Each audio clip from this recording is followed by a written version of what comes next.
오늘 이제 여기 본문의 말씀은 예수님께서 부활하신 후 세 번째 제자들이 나타났던 그런 이야기입니다. 주님께서 이 제자들에게 부활 후 두 번이나 찾아왔고 그들은 분명하게 부활의 주님에 대한 그러한 경험을 가졌습니다. 그들이 다친 그 방 안에 주님이 찾아오셔서 그들에게 평안과 함께 여러 가지 축복을 주시죠. 그런데 그 제자들이 다시 갈릴리 바다로 가고 마는 것을 볼 수가 있습니다. 부활하신 주님에 대한 분명한 체험도 있고 그랬는데 왜 그들이 갈릴리로 돌아갔을까 생각을 해봅니다. 우리가 주님을 믿기는 믿지만은 때로는 우리가 꼭 안 믿는 사람처럼 그렇게 행동할 때가 있거든요. 근데 여기 다른 사람도 아니고 예수님 12제자고 십자가 이전도 아니고 십자가 이후에 그리스도께서 부활하여서 그들 가운데 찾아오신 걸 경험한 사람들로서 어떻게 그렇게 쉽게 삶을 옛날로 돌아가 볼까 그런 생각을 하죠. 그 여러 가지 생각들이 있었을 것이라고 생각합니다. 그들이 부활의 주님을 분명하게 만났지만 아직은 생사의 모든 주권을 가지신 그 하나님에 대한 확실한 믿음과 함께 그 주님의 명령을 따라서 이 세상을 이기고 나갈 수 있는 그러기에는 자기 자신이 아직도 너무나 부족하다고 자신들을 보면서 아마 자신이 없었지 않는가 그런 생각을 했던 것 같아요. 그래서 이들이 어찌됐든 주님이 항상 이렇게 곁에 자기 옆에 보이는 게 아니잖아요. 일주일에 한 번씩 이렇게 주기적으로 나타나셨는데 그랬는데 그런 삶에서 지금 곁에 보이지 않는 그 주님에 대하여 아마도 자신이 없으니까 살기 위해서 이 목숨, 육신의 목숨, 자기 목숨 보존하기 위해서 살아야겠다 그런 것 때문에 그들이 잘하는 것 옛날에 고기잡이였기 때문에 옛날에 잘하던 그 물고기 잡으러 갈릴리로 가지 않았을까 그런 생각을 해봅니다. 또 한 가지는 베드로가 지금 부활의 주님을 만나긴 했지만 자기 안에 받은 그 내면의 상처가 너무 많아요. 그래서 시리에 빠져 있었다고 짐작할 수가 있습니다. 베드로는 신앙에 자기가 지금 실패자라는 그런 마음의 상처가 있을 것이라는 거죠. 나중에 보면 주님이 여기 이제 세 번째 나타나셔서 그 베드로에게 딱 불러가지고 다른 제자들도 다 있는 중에 내가 나를 사랑하느냐 세 번이나 물어보는 이야기를 볼 때 이 지금 베드로가 마음속에 그런 것들에 대한 마음의 자격심 상처가 있었을 것이다 하는 것을 볼 수가 있어요. 그래서 자신을 신앙의 실패자라고 생각하고 시리에 빠져 있었을 것이다 하는 것이죠. 일찍이 예수님을 한참 이제 따르면서 그 신앙의 절정에 있다고 생각하는 그 순간에 주님이 그에게 물었습니다. 사람들이 나를 누구라 하느냐? 그리고 너희는 나를 누구라 하느냐? 물었을 때 누구에게 뒤질세라? 베드로가 예수님에 대하여 담대하게 신앙 고백을 했거든요. 뭐라고 그랬습니까? 주는 그리스도시요 살아계신 하나님의 아들이십니다 고백했고 예수님은 잘했다고 박수치고 이것을 성부 하나님께서 내게 알게 해주신 것이다 그러면서 너는 베드로라 이 반석에 내 교회를 세우니 음부의 권세가 이기지 못하리라 하고 주님께서 말씀을 해주셨는데 그런데 그 주님께서 십자가에 달릴 때 도망쳐버렸단 말이죠. 부인하고 도망쳤어. 그러니까 지금 주님을 그렇게 주는 그리스도시요 살아계신 하나님의 아들이시며 믿고 따른다 한 것이 사실은 그가 주님을 부인하고 도망치는 순간에 주님과의 관계가 깨졌다는 거죠. 그래서 자기가 지금 주님을 떠났기 때문에 중간에 관계 깨졌기 때문에 주님 말씀은 너는 베드로라, 이 반석 위에 내 교회를 세우리라고 말씀하신 그 주님 앞에서 자신이 이제 베드로, 반석이 되었다는 그러한 것도 다 이제 사라졌다고 생각했을 것이라는 거죠. 그러니까 지금까지 주님을 믿고 따르고 고백하고 그렇게 했는데 이런 모든 것이 다 이제 물거품이 됐다고 생각하니까 자기의 존재의 의미를 상실하게 되고, 한마디로 자기가 신앙의 실패자라고 생각을 하게 된 것이죠. 그래서 그 마음의 괴로움을 어떻게 씻을 길이 없기 때문에 아마 시리의 나날을 보냈을 거예요. 그래서 두 번이나 주님을 만나고도, 부활의 주님을 만나고도 자기는 고기 잡으러 가는데 고향으로 가는데 혼자 간 게 아니에요. 여기 보면 여러 이름이 나오는데 6명이에요. 자기까지 6명. 그건 뭘 말하고 있느냐면 주님을 따라서 죽는데도 나아가고 뭐 그렇게 이야기했는데 지금 다시 갈릴리로 돌아갔다는 건 뭐냐면 이제 다 포기한다는 거죠. 주님을 믿고 따르는 그 제자의 삶을 포기한다는 것이라고 볼 수가 있어요. 그러니까 우리가 신앙생활을 하는 것이 성령으로 아니하면 천하 없는 그 누구도 결국에 가서는 그의 모든 것들이 물거품이 될 수 있다는 걸 알아야 돼요. 성령이 우리를 붙잡아 주시고 성령이 주님을 따를 수 있도록 은혜를 주시고 능력을 주시고 한 순간순간 함께하지 않으면은 어느 누구든지가 한순간에 모든 거 다 버리고 가는 그런 존재가 될 수밖에 없다, 깨질 수밖에 없다는 것을 우리가 알 수 있다는 것이죠.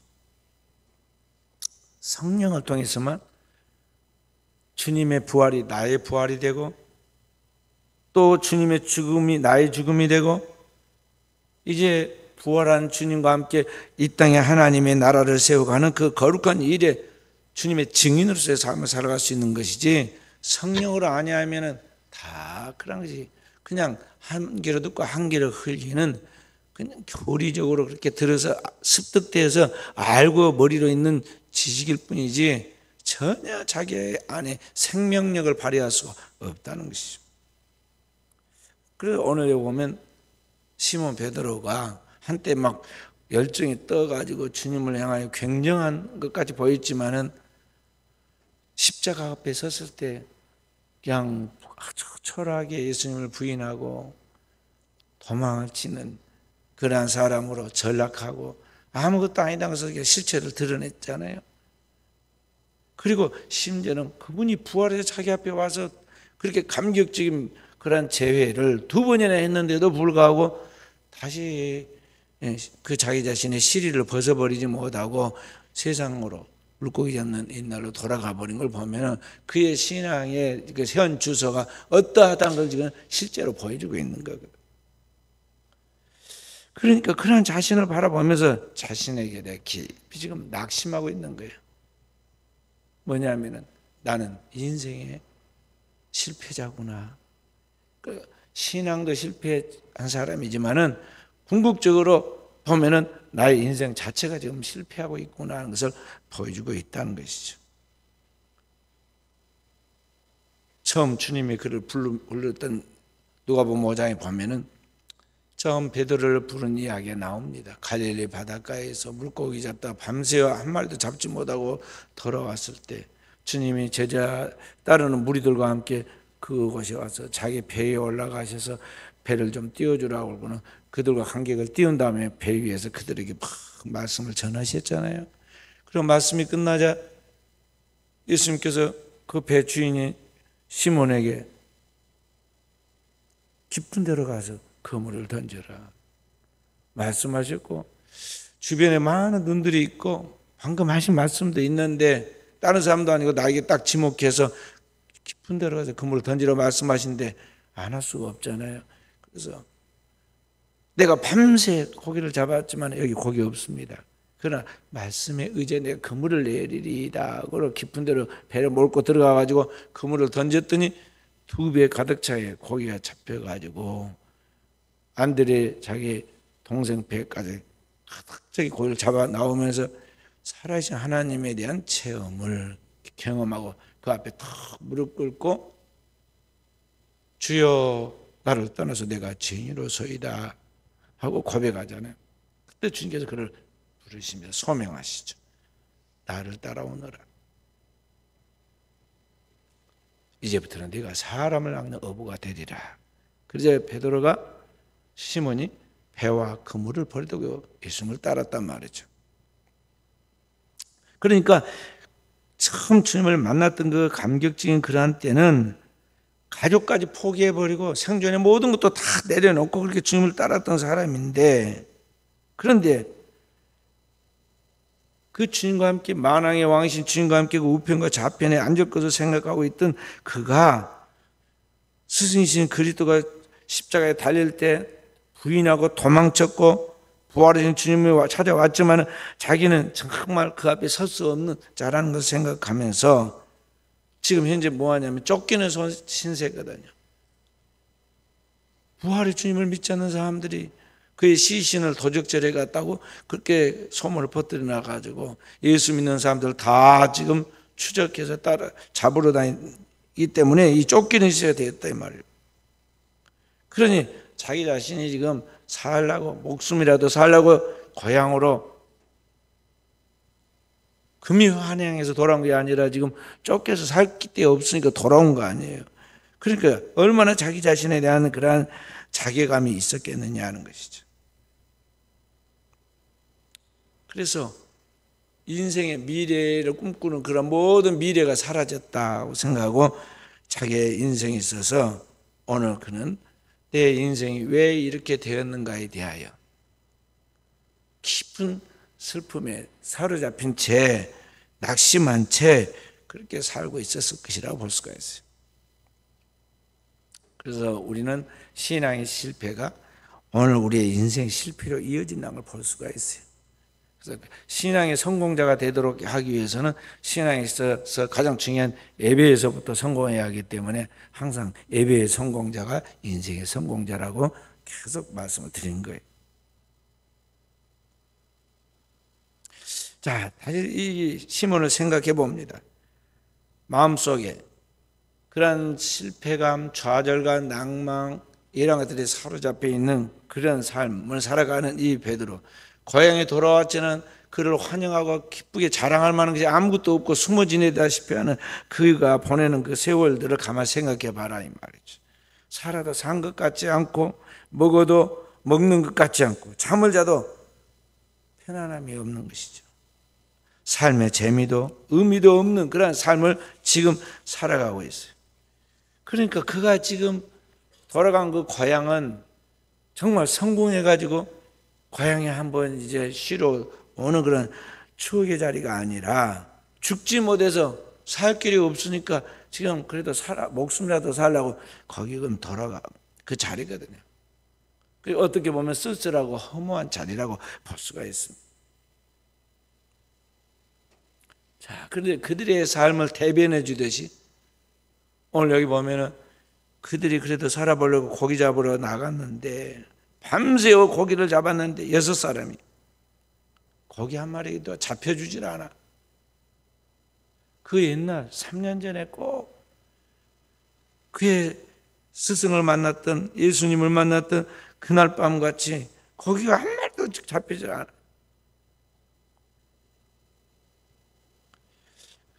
그러면서 무슨 생각했겠어요? 그 옛날 주님과 함께 처음 만났던 그 생각했지 않겠어요?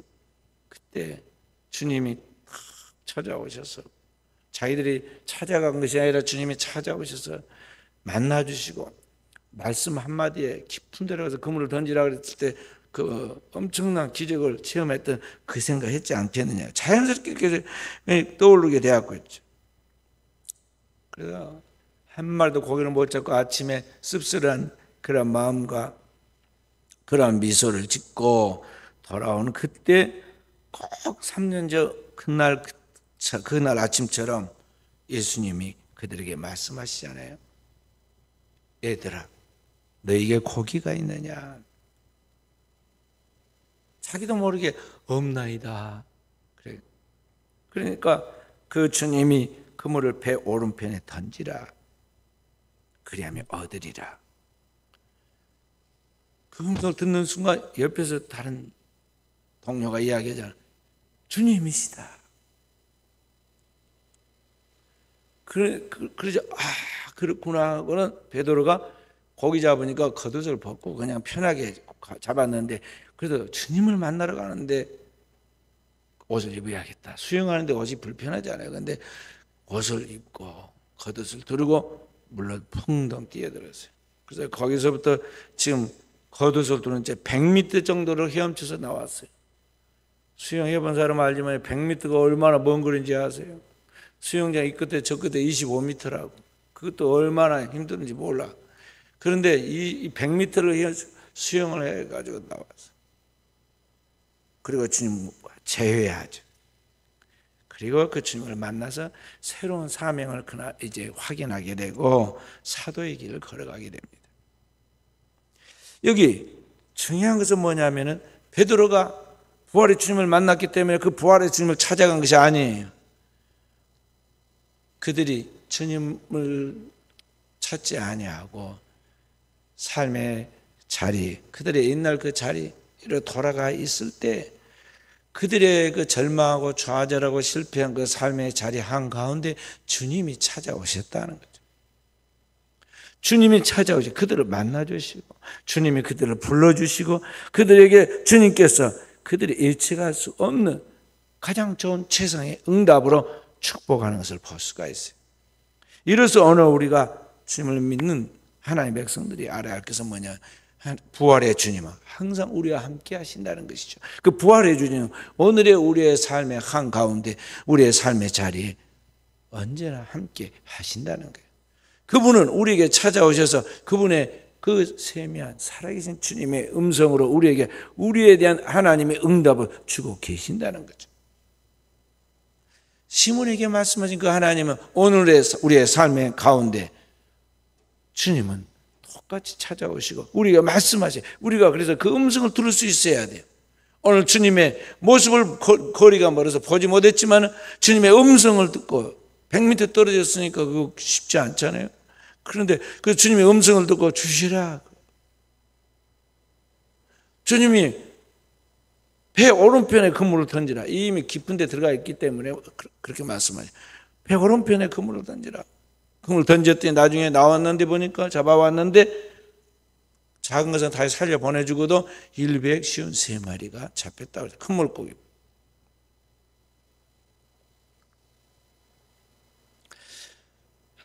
항상 주님은 우리의 작은 신음소리도 듣고 우리의 기도를 들으시고 응답하시는데 문제는 뭐냐면 오늘 우리가 그 주님께 아뢰지 않는다는 것, 그 주님이 나의 삶의 한가운데 찾아오셔서 나에게 말씀하신 것을 내가 들을 수 있는 준비가 안 됐다는 게 여기에 문제예요. 우리는 성경에 있는 그 역사의 기록들과 함께 믿음의 선진들이 나타났던 것은 동일하게 오늘의 시대 우리의 삶에도 그렇게 주님은 우리의 삶에 재현하여 우리 가운데 계시고 말씀하시고 역사하시는 우리는 그들 믿지 않아요. 그래서 뜬구름 잡는 신앙생활을 하고 있다 이 말이죠.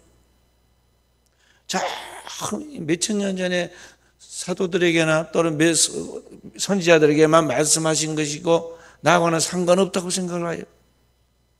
그리고 오늘의 나의 삶의 한가운데 찾아오셔서 나에게 말씀하고 나를 두드리고 문 밖에서 두드린다고 주께서 내 마음의 문을 열고 주님을 받아들이라고 그래도 우리는 믿지를 않아요.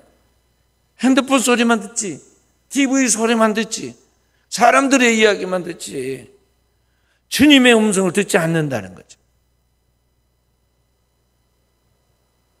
조용히 주님 앞에 나와 하나님께서 내게 말씀하시는 그 음성을 들을 수 있어야 하고 하나님께서 조용히 성경을 읽는 가운데 설교의 말씀을 듣는 가운데 새벽에 나와서 주님 앞에 기도하는 가운데 주님 앞에서 내가 잠잠해서 주님의 이름을 부르고 나아가는 가운데 말씀하시는 그 주님의 성령이 내게 말씀하는 그 음성을 들어야 하는데 그 세미한 음성을 들어야 하는데 사람들 그 소리를 안 듣는다.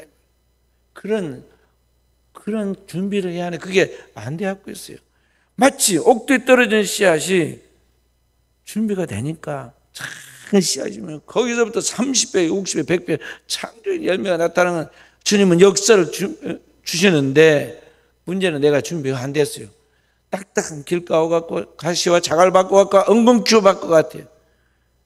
그래서 그 하나님의 말씀에 대해서 역사를 하지 못하도록 내가 너무 심란한 상태에 놓여 있다는 거죠. 너무나 세상적이고 인본주의적이고 너무나 사람들과의 시간을 많이 보내고 세상 사람들과 어울리는데 너무나 낭비를 많이 해요. 크리스찬들도 주님과 함께하는 시간이 너무 없다는 거죠.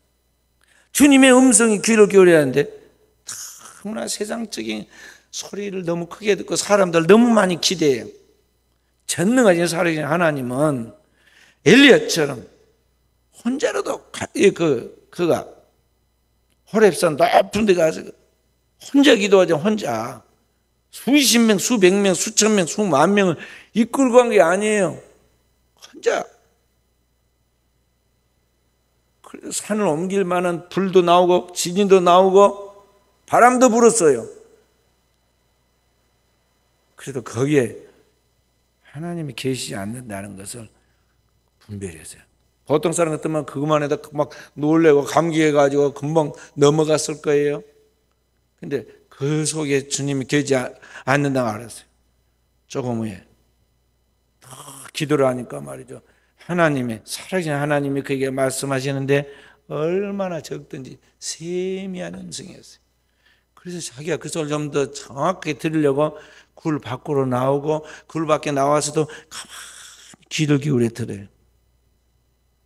그래서 응답을 3가지 받았는데 그게 이제 천하를 그 당시에 다스리는 하나님의 말씀이었어요.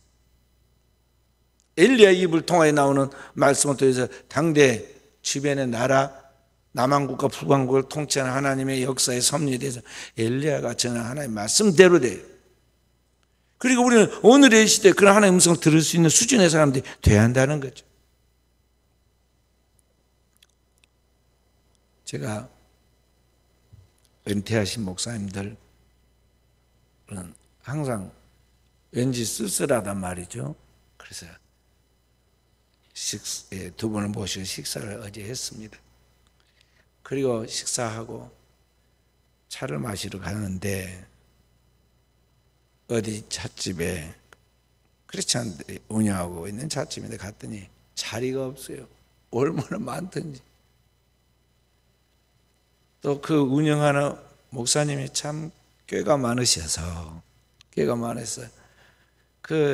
거기에 참여할 수밖에 없도록 여러 가지 나름대로 아이템을 갖고 노력을 하셨어요. 그런 식으로 해서 또 홍보도 되고 사람도 모이고 또 이제 교회도 되는 거죠. 저는 작년에 가고 그것도 노예 일 때문에 가고 이번에도 이제 노예 일에 직접적인 것은 아니지만 제가 그래서 갔는데 가보니까 자리가 없어. 그랬고는 저는 이제 딱 차 한 잔 딱 마시고는 바쁘게 이제 왔지만은 몇 시간이고 그리고 앉았어. 다 하나님 앞에 진짜 저렇게 앉아서 이렇게 기도하고 하나님과 함께 독대하는 시간을 가지면 복이 될 건데 성경을 깊이 읽고 그 말씀을 묵상하면 복이 될 건데 그 수준까지는 아직 아닌 거죠. 거기에는 목사님도 있고 장로님들도 있고 권사님들도 많고 그러지만은요. 대다수 만약에 그렇게 몇 시간씩 예배를 드린다고 그러면 어찌 될까요?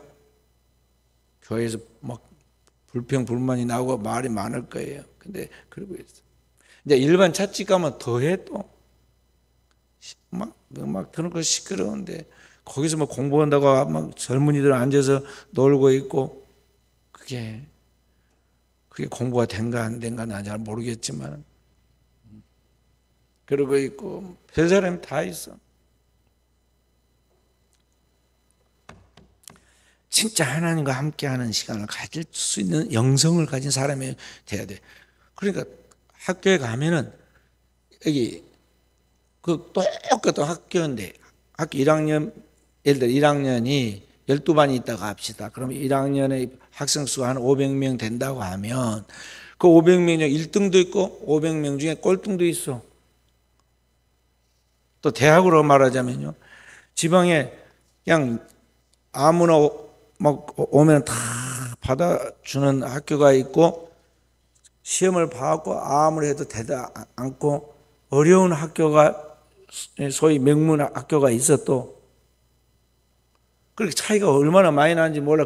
그 세계에서도 교회도 마찬가지다 이 말이에요. 신자들의 신앙생활도 마찬가지예요. 똑같은 거 아니에요. 경지가 있고 수준이 달라. 위대한 선지자 엘리야 때에 보면은요, 엘리야 선지자가 있었고 엘리야와 같은 그런 영성 뛰어난 영성 가진 사람이 활동할 때 많은 사람들이 회개하고 하나님 앞에 바로 서서 철저하게 주님을 믿고 그 말씀을 기초해서 나라가 세워져서 그랬으면 얼마나 좋았겠어요. 그래서 절대 이스라엘이 바벨론 포로가 되거나 아수르 포로가 되거나 망하지 않았겠죠. 그렇게 계속 영적인 변화와 성장을 통해서 오시는 주님, 그 인류의 구원자신 메시아의 그러한 탄생을 준비하고 계속 주님을 영접했으면 얼마나 아름다웠겠느냐는 거죠. 근데 그게 안 되잖아요. 그렇게 안 돼. 이스라엘 나라가 강팍할 때가 뭐냐면 엘리야 시대. 가짜만 막 왕궁에 들어와서 장악할 정도로 가짜만 바글바글 했잖아요. 수백 명이 1000명 가까운 숫자가 거짓 선지자들이 판을 치고 있고 말이죠. 나머지는 어떠했겠어요? 나라 전체가 우상이 정각이 되고 있어. 더 이상 이대로는 안 된다 싶으니까 하나님을 믿는다고 뽑아놓은 선민이 이스라엘 부패해서 먹을 수 없는 음식 버리듯이 하나님 안 되니까 그들을 버린 거예요. 그게 바벨론 포로예요. 이스라엘 백성들 바벨론 포로라고.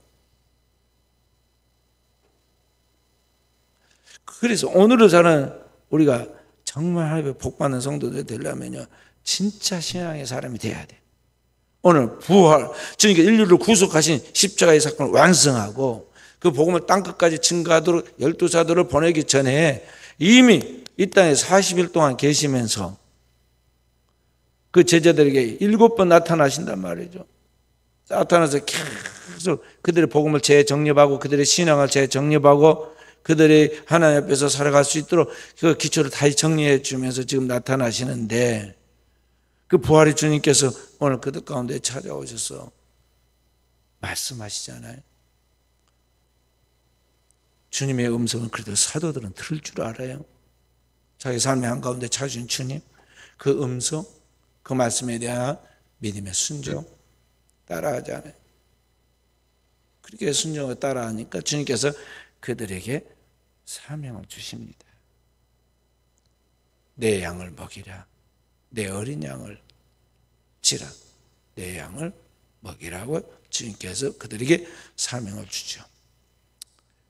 그래서 오늘을 살아가는 우리는 2000년 전에 시몬 베드로와 제자들에게도 찾아오셔서 말씀하시고 그에게 역사하신 것까지 오늘 우리에게 똑같이 찾아오셔서 우리를 만나주시고 우리의 삶의 자리에서 우리의 모든 것을 새롭게 하신다는 것을 알아야겠어요. 그래서 오늘 우리는 그 주님 앞에서 나를 다시 회복시켜서 나와 함께 하시는 그 하나님을 알고 그 주님 앞에서 여러분과 제가 어떻게 살 것인가에 대하여 계속 자기 자신을 변화시켜 나가야 돼요. 마치 병아리가 계란이 항상 계란으로 있으면 병아리 안 되잖아요. 그러듯이 이 계란이 어미 품에서 거기에서 부화하고 나중에 이제 부화할 때 알을 깨고 나오잖아요. 깨고 나와. 그러듯이 오늘 우리는 우리의 삶의 틀을 계속 깨고 나와야 돼요. 그래, 현재 안주하면 안 된다는 거죠. 근데 신앙생활을 가만히 보면요, 옛날보다 더 애절하고 더 간절하고 더 성숙하고 더 담대하고 더 믿음 있고 더 헌신적이고 더 충성하고 더 많이 봉사하고 헌금하고 주의 영광을 나타내는데 보면 점검을 해보면 이렇게 추락을 해가고 추락을 해. 스스로 생각해봐요. 순수하게 이렇게 순종하던 사람이 나중에 보면은 이제 보통으로 생각해요. 새벽기도 나온 사람이 새벽기도 안 해요. 헌금을 얼마씩 헌금하던 사람이 시대 물가가 얼마나 많이 지금 달라졌는데 헌금하는 거 보면 더 떨어져 버려요.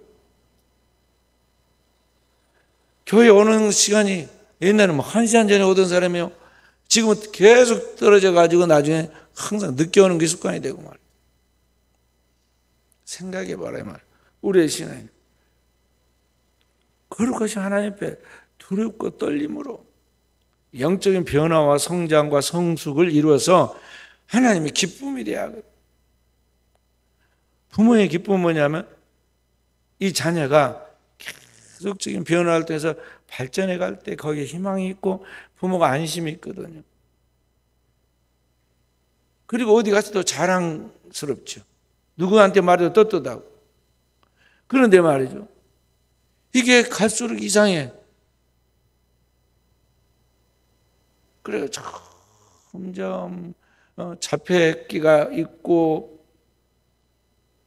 방한통수같이 그러더니 나중에는 이제 정신적인 상태까지도 이상해져. 폐인처럼 돼요. 그렇게 되면 부모에게 어떻게 되겠어요? 부모가 그 모습이 아무리 그가 외모가 미나 미녀 같이 생겼다 할지라도 부모가 기쁘겠어요? 부모의 근심거리다. 하나님 앞에서 우리의 모습도 그러한 거예요. 우리의 신앙도 계속적인 성장과 성화를 통해서 변화해 가야 돼요. 계시가 창세기부터 요한계시록 계시가 말이죠, 한 번에 처음부터 딱 나온 게 아니에요.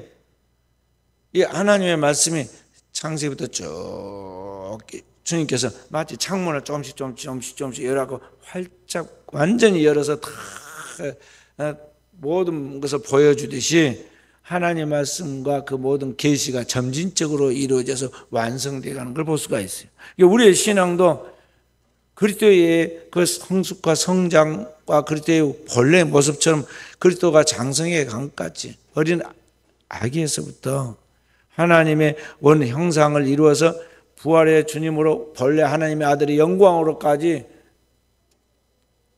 우리 앞에서 성장해 가는 걸 보여주었듯이 오늘 우리의 신앙의 성장이 그런 영적 성장으로 도약해서 그것이 하나님의 기쁨이 되어야 한다는 것이죠.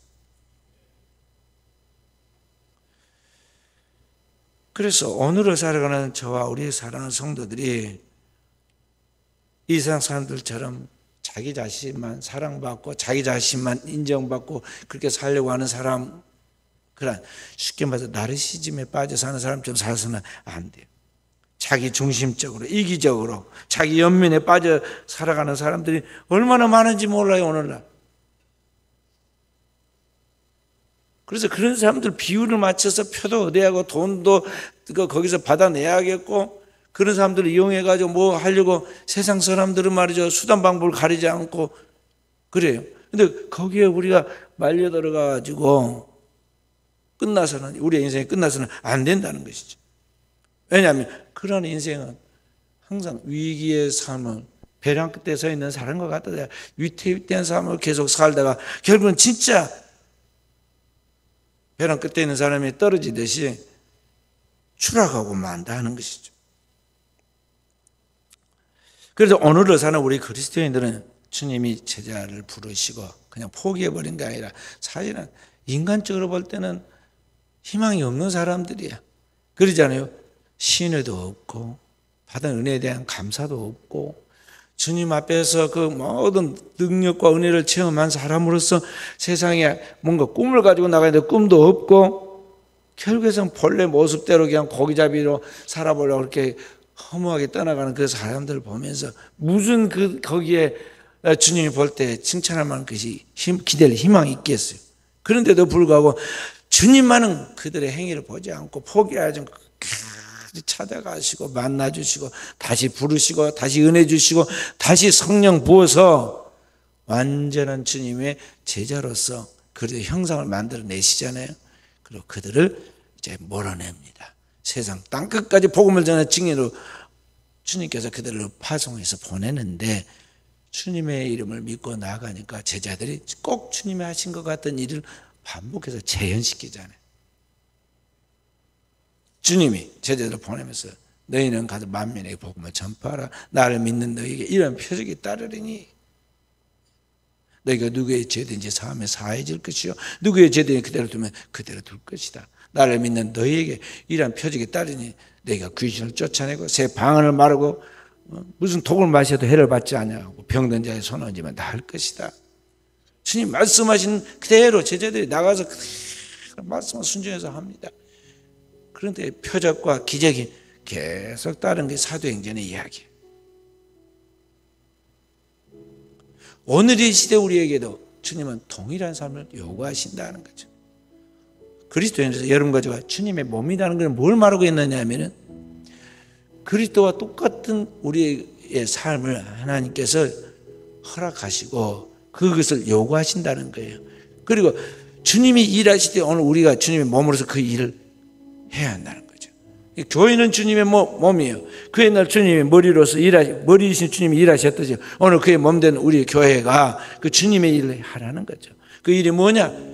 주님이 이 땅에 천하 만민에게 복음을 전해서 이 땅에 있는 모든 죄인들을 구원하여 천국 백성 하나님의 자녀 만든 것 같이 오늘을 사는 우리가 해야 할 일이 뭐냐? 먹든지 마시든지 무엇을 하든지 그것은 생존에 대한 것은 하나님이 알아서 책임져 줄 것이므로 그것을 위해서 목표해서 우선순위를 두고 살지 말고 오늘 우리는 뭘 위해 살았냐? 주님과 똑같은 이상을 따라서 그 영원한 하나님의 나라를 위하여 이 땅에 있는 죄인들을 하나님의 거룩한 의를 덧입혀 의인 되게 하여 이들은 하나님 백성 만드는 일에 오늘을 우리가 살아야 한다는 거죠. 그것이 우리가 이 땅에 존재하는 삶의 목적이고 의미예요. 나머지는 주님이 책임을 지는 거예요. 제자들이 물고기 몇 마리 잡으러 소원했지만 주님은 그냥 한순간에 오셔서 153마리 물고기를 주잖아요. 그러니까 살아가는 거 문제 없다 이 말이에요. 필요할 때 하나님 필요한 만큼 주신다.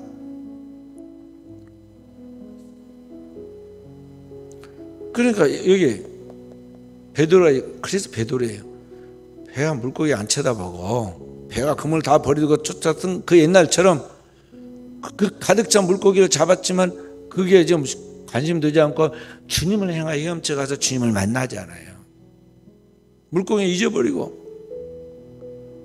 근데 그 물고기 가짜 아니다는 거 보여주려 성경에 보면 예수님이 이미 식탁을 차려놓고 그들과 함께 하시죠. 그리고 물고기 몇 마리 가져오라고 그래서 같이 거기다 또 구워가지고 같이 또 넣어놔 먹게 하죠. 그러니까 먼저 하나님 나라와 의를 구하면 하나님이 삶의 모든 걸 책임지셔요. 그런데 제가 항상 우리 교인들한테 경계를 시켰던 것은 뭐냐면 아무리 성공을 해도 아무리 재물이 늘어도 아무리 대단한 존재가 돼도 뒤돌아보지 말라는 거죠. 롯의 처가 미련을 가지고 세상에 뒤돌아보다가 소금기둥이 되었어요. 솔로몬이 만구의 영화를 가지고 다 가졌을 때 그 뒤돌아보고 세상과 세상에 있는 것들을 사랑하다가 망했어요. 그 모든 하나님이 주신 것은 하나님의 영광을 위해 쓰라고 하나님의 영광을 일하라고 하나님이 주신 것이지 그것 가지고 세상에서 천년만년 살 것까지 즐기고 재미있게 살아라고 그런 거 아니다 이 말이에요. 세상 사람은 하나님과 하나님 나라와 영광을 모르니까 그 하나님 나라의 이상을 모르니까 그렇게 살지만 그리스도인은 세상을 흉내내서는 안 돼요. 근데 대다수 보면은요 조금 살만해지면 조금 뭐 돈이 좀 되면 조금 더 유명해지면 조금 성공하면은요 사람들은 거기에 취해가지고 뒤돌아보고 하나님을 까맣같이 다 잊어먹고 말이에요. 그래서 인생은 실패하는 나고자 하는 걸 볼 수가 있어요. 그래서 크리스찬 안에 영적 수준의 높은 경지에 올라가면요 하나님의 말만 해도 생각만 해도 다 하나님이 생각도 하나님 주시지만 그 생각 주시는 그 안에 말씀을 따라 믿음으로 말만 해도 하나님 역사를 하십니다.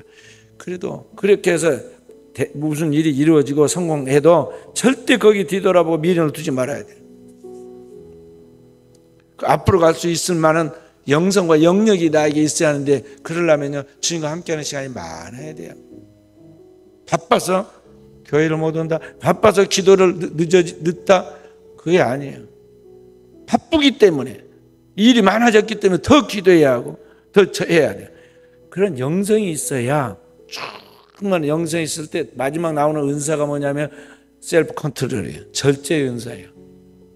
절제 은사는 성령 충만하고 은혜가 충만한 사람만이 자기를 컨트롤할 수 있는 절제 은사가 나타나는 거예요. 컨트롤해야 돼. 그래 만구의 영화를 봐도 곁눈질하지 않고 세상과 세상에 있는 것도 사랑하지 않고 하나님 나라 일을 향한 표대하여 중단 없이 달려갈 수가 있게 된다는 거죠.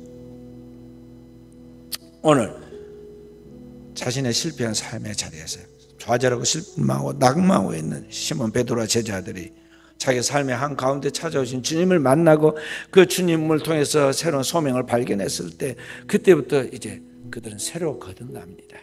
주님의 말씀에 100% 순종하죠. 다시 예루살렘으로 모여야 됩니다.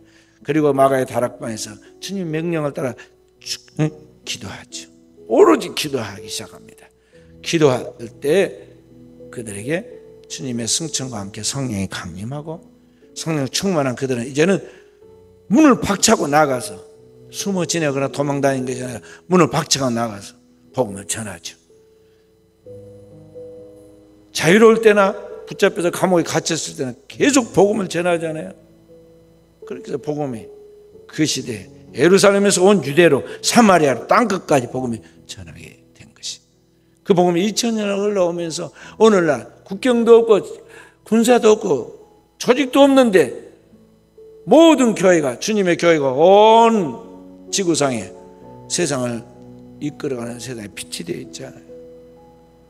그러므로 오늘의 시대에 저와 우리 사랑하는 성도들이 그 주님 앞에서 영적인 하나님의 사람으로 자리매김을 하고 주님이 누구이신가에 대한 확실한 믿음, 주님 안에서 내가 어떤 존재로서 부름받은가에 대한 자신의 정체성을 가지고 주님께서 우리를 부르신 그 부름의 소명을 따라 주님 앞에서 내가 해야 할 일이 무엇인가, 하나님 보냄받은 자로서 구원받고 주님을 따르는 제자로서 내가 해야 할 일이 무엇인가에 대한 그 사명을 분명하게 인식하고 이 땅에 방황하고 상처 있고 죽어가는 영혼들에 대한 간절한 그런 사랑을 가지고 주님과 같은 그런 뜨거운 열정을 가지고 한 영혼 한 영혼을 마치 내 영혼처럼 내 자신처럼 사랑하고 그 한 영혼 한 영혼을 살리기 위해서 대할 때 주님 대하듯이 존중이 대해서 한 영혼만 살려서 천국 데려가도 주님은 그 나라에 가서 반드시 우리에게 영광과 상을 주실 거예요. 그러나 많은 영혼을 주께로 돌아오게 하는 그 사람은 주님이 약속했어요. 궁창의 별과 같이 영원토록 빛나리라. 오늘 우리 하나님 나라에서 이와 같이 존귀하게 쓰임받고 별과 같이 빛나는 하나님의 사람들이 다 되어지기를 주님의 이름으로 축원드립니다.